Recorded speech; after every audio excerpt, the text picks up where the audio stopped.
விமானப் போக்குவரத்தில் pitot டியூப்கள் பீட்டாட் tubes மிக முக்கியமான கருவிகளாகும். அவை பாதுகாப்பான விமான இயக்கத்திற்கு அவசியமான துல்லியமான வேக அளவீடுகளை வழங்குகின்றன. இந்த குழாய்கள் ஸ்டேட்டிக் ஏர் பிரஷர் மற்றும் டோட்டல் பிரஷர் ஆகியவற்றுக்கு இடையேயான வித்தியாசத்தை கணக்கிட்டு டைனமிக் பிரஷர் அளவிடுகின்றன. இந்த அழுத்த வித்தியாசத்தை வேகமாக மாற்றுவதன் மூலம் பைலட்டுகளுக்கு வழிசெலுத்தல் மற்றும் செயல்திறனுக்கு தேவையான முக்கிய தகவல்கள் கிடைக்கின்றன. துல்லியமற்ற வேக அளவீடுகள் விமானம் நிலை தடுமாறுதல், ஸ்டால் அல்லது தரை இறங்கும் போது அதிக வேகம் போன்ற அபாயகரமான சூழ்நிலைகளுக்கு வழிவகுக்கும்.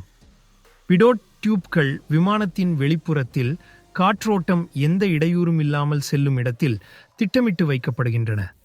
பனி அல்லது குப்பைகளால் ஏற்படும் அடைப்புகள் அதன் துல்லியத்தன்மையை பாதிக்கக்கூடும் என்பதால் வழக்கமான பராமரிப்பு மிகவும் அவசியம். பிடோட் டியூப்களின் முக்கியத்துவத்தை புரிந்து கொள்வது பைலட்டுகளின் விழிப்புணர்வையும் பாதுகாப்பையும் மேம்படுத்துகிறது. அவை விமானங்கள் பாதுகாப்பான வேக வரம்புகளுக்குள் செயல்படுவதை உறுதி செய்வதில் முக்கிய பங்கு வகிக்கின்றன. இது ஒட்டுமொத்த விமான பாதுகாப்பிற்கு பங்களிக்கிறது. சுருக்கமாக, பிடோட் டியூப்கள் வெறும் கருவிகள் மட்டுமல்ல, அவை பைலட்டுகள் வானத்தில் நம்பிக்கையுடனும் பாதுகாப்பாகவும் செல்ல உதவும் உயிர்நாடிகள்.